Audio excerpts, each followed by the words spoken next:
moved to Dubai now 9 months ago, and I wanted to film this because this is the type of video that I wish, I guess, I had watched before moving to Dubai, and I'm hoping that if any of you guys are considering moving here or you've been offered a job here, that this really helps you with the process. And for those of you who aren't considering moving here, who knows, you may change your mind in about 15 minutes time. Introducing my smashed iPhone. No. Yep, smashed it this morning, but on here are all of the questions that I've been sent in. I'm gonna write them down underneath with the time frame that they're at, and of course you can skip forward, I won't be offended. First up, are you enjoying living in Dubai? How is it compared to London? In a one-word answer, yes. I am absolutely loving it. The best way of describing Dubai, it's the land of opportunity. I remember speaking to one of my friends about this before I came over, and she was like, Lil, if you have an idea that back in the UK people would laugh at, and you're like, I want to set up this business, this is my idea, people would be like, you can't do that. It's going to take you years to develop that. You take that idea and you bring it to Dubai, you can make it happen. It's the land of opportunity. Now, that's not to say that there's things about Dubai that don't really frustrate me, which we'll touch on later in the video, but as a whole, I am loving my lifestyle here. How is it compared to London? I mean, I'm born and bred London, guys. I've never lived outside of the UK, so yes, this was a big step for me, and yes, it is very different, but at the same time, when I look at other places that I could have moved to, this was one of the easiest transitions. Everything about Dubai is made easy, particularly for Brits. There are a lot of Brits living out here. Pretty much everyone speaks English. Everything is written in English. There's a lot of similarities to the UK, but there's also a lot of things that are different, which we'll touch on in a second. Because the next one is probably the question that I got asked the most. Is it strict, and in particular, do women have to cover up in terms of what they're wearing? So this was probably one of the biggest misconceptions that a lot of my friends had, a lot of my family had, particularly when they were coming over to visit me. So many questions like, what clothes do I have to bring? Is it going to be disrespectful to wear this, etc., etc. The one thing I would say when it comes to this is it is all about respect. Ultimately, we are in an Islamic country, and when it comes to culture, we have to be super respectful of that. So I'm not saying, ladies, that you have to be fully covered, but at the same time, you need to bear in mind where you are in the city and what you can wear in that particular place. If you are staying in a resort as a tourist on the beach, of course you can wear a bikini, of course you can wear a sports bra and leggings if you're training outside, that's totally fine. But if you then take yourself to the city, to Dubai Mall, for example, you're not going to walk around in a crop top and short shorts. It's just, to be honest, disrespectful culturally. There is one thing that I do want to say, because I received a few messages which I guess made me feel a little bit uncomfortable. It's awful that women are forced to wear hijab and abaya. Now, speaking from someone who has been living here for nearly a year, I have to say, guys, we have to be aware that we are in an Islamic country, and when it comes down to what people are wearing, you've got to look at the culture and not just the religion. There's a difference, and it isn't women being forced, it's a choice. And on top of that, the guys are also wearing local attire. They're wearing kandura, the white dresses that you'll often see men walking around in. So I think sometimes we've got to be careful with the judgments, and I just wanted to clear that up, because do I feel uncomfortable walking around in my clothing when I'm in Dubai? No.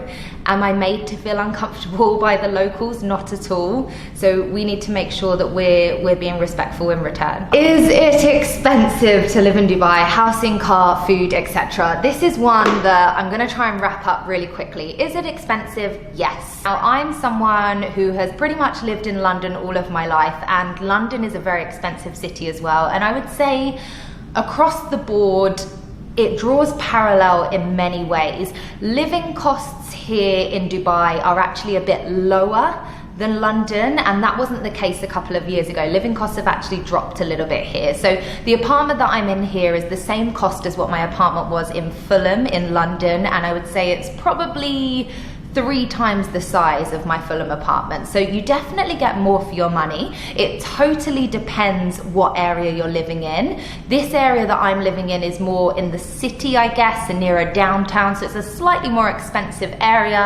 The marina is also going to be more of an expensive area. But if you move into other areas, you can get even more for your money. So you'll find that a lot of families who are looking for more space are living in places like the Greens. What's the name of the other place? The Greens, and where's that cafe that we go to with Teddy? Springs. I mean, I didn't massively look into prices there, but I am led to believe you maybe get a little bit more for your money, and they're also beautiful areas. It's safe. There aren't any areas that I know of that you're like, stay away. It's a really safe place. In terms of groceries, now you guys know me, I love cooking, and cooking here is frustrating. It's really frustrating. I remember when I made like my first friendship group here in Dubai, and I'd be like, do you guys want to come over? I'm gonna cook. And they're like, oh, are you sure? We can just order in. And I'm like, no, I want to cook.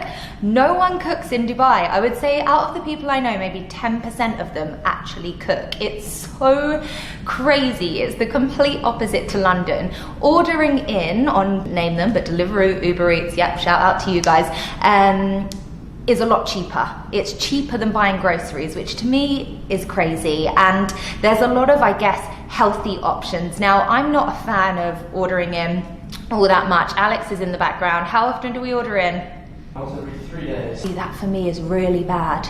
Like twice a week ordering in, but listen, it is what it is. Dubai. Now, the reason why everyone's ordering in is because everything is just so accessible here. I can't even describe to you how easy everything is. You order something and it's delivered to your door within 15 to 20 minutes. Everything is just so efficient, so fast. It's a service culture, which again I'll touch on in a second, and living an easy lifestyle, which to me is just so different. Direct comparison, to get pretty much anywhere in Dubai, you're looking at a taxi maximum 30 minutes. Pretty much everything is like 15 minutes away. And what I find crazy is people that live in Dubai are like, oh, it's really far away, it's like 30 minutes away, the other end of Dubai. I'm like, try living in London. It used to take me 1 hour and 45 minutes to get to work on 3 tubes and a train.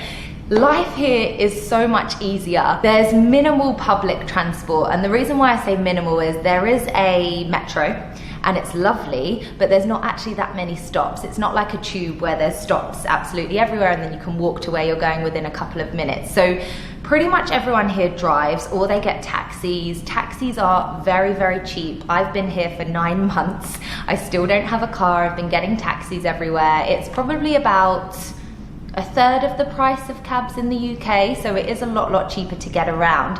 The one thing I would say, if you are a walker like me and you're used to being on and off the tube and walking to places, that doesn't happen here.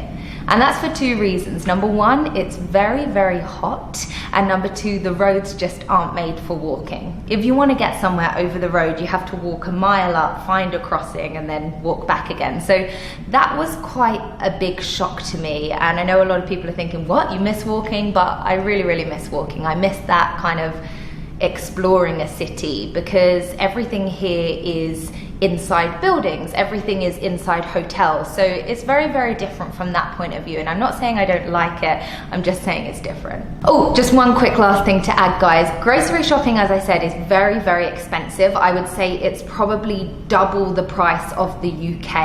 However, please visit Waterfront Market. Waterfront Market is I can't get my words out, an area called Dira, and it's kind of near, it's heading towards the, I'm so bad with directions, massive market area. Can't really lift my arms up because I'm wearing a tight dress. Fresh fruit, veggies, fish market, a meat market, a spices hall, and it's absolutely huge. You can probably get your weekly shop for 1/4 of the price of what you would in Spinneys, which is owned by Waitrose, so as you can imagine, it's slightly more expensive. Oh, and not that many people know about it, FYI, so get in there. Is it safe? Yes. I can't describe to you how safe I feel in Dubai. I think it was maybe week 2 2 and I was out with some of my friends at a restaurant and we stayed till super late. It was maybe like 1, 2 in the morning, and I knew that I could walk back to my place. It was like a 10-minute walk, right? In London, there is no way I would walk home at 2 in the morning. I just wouldn't do it. I wouldn't feel comfortable. I would probably be a little bit scared depending on the area, and I know you guys are probably like, there's nothing wrong with London, and I love London. By the way, I love London. It's just, I feel so safe in Dubai. So I've got 10 reasons here why. I want to go through them very quickly with you, very clearly. Number 1 is it is tax-free. So that's right, you heard correct. Whatever you earn as a salary in Dubai, you take that home in full. There is no salary that is taxed at all. Number 2 is, of course, the sunshine. We have 365 days of sunshine. It means you've always got weather whenever you wake up in the morning that you can actually rely on, unlike other countries around the world. Recently, we've had a little bit more rain than normal, but the rain is actually very refreshing and it really helps for the plants and gardens out there. So it's a welcome change. Number 3 is it's freehold. So property that people look to come and buy in Dubai is 100% your property freehold. So again, a great pulling factor for why coming to Dubai to reside and buy your own property is really high up there. Number 4 is a residency visa. So for every purchase of a property over 1 million dirham, which is approximately 330,000 US dollars, you will receive a residency visa, which means every 2 years you can renew the visa for you and your family and any children under 18 years of age, and that's ongoing. And that is changing as well. So if you want some more information on the residency, you can always pop me a private message. Number 5 is if you have a business, you can now own it 100%. In the past, you needed a local sponsor. That is no longer the case if you choose. So that's 100% business ownership to you wherever you are from in the world. Number 6, and I think this is really, really key. As a woman myself, it's extremely safe. In fact, having traveled to over 70 countries around the globe, I can honestly say it's the safest country I've ever traveled to and I've ever lived in. People even leave their doors unlocked. You can leave a car in the garage and pop in to get some milk. There's no theft, there's no crime, there's no murder, there's no guns. It's just an incredibly safe and secure country for all people that come to reside there. Number 7 is English is very widely spoken. So of course we're in the Gulf, it's an Arab speaking country, but English is the main language of business. Number 8 is the healthcare. More so than ever right now with everything that's been going on with coronavirus, we have seen for ourselves that we're absolutely equipped. We have not run out of anything and we have superb hospitals in place and absolutely a top of the state-of-art healthcare system for everybody that lives in Dubai, and there's no shortage of hospitals at all. In fact, I think I see more hospitals sometimes than I see supermarkets. Number 9 is the high standard of living. That's right, you really can find everything in the shops of Dubai. There are some glamorous places that you can live, and really the quality of life is pretty high. And again, having lived all over the world, I can say that with a hand on heart. Number 10 is there is such a huge range of property that you can invest in, move in, rent out and buy, starting from small studios to apartments, townhouses, villas, to golf course and ocean, mansions, villas, even palaces.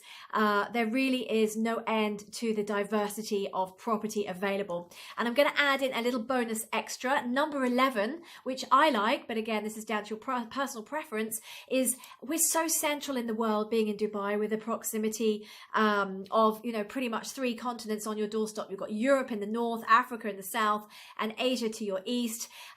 So you can really get to so many incredibly gorgeous travel destinations by hopping on Emirates Airlines. So you really do have the world at your feet. And those are my top 10 reasons and that bonus 11 why come to Dubai, why move, and why invest in Dubai. Thank you so much for watching. And if you've enjoyed this, do pop a like and do share this with your friends and family. Thank you very much.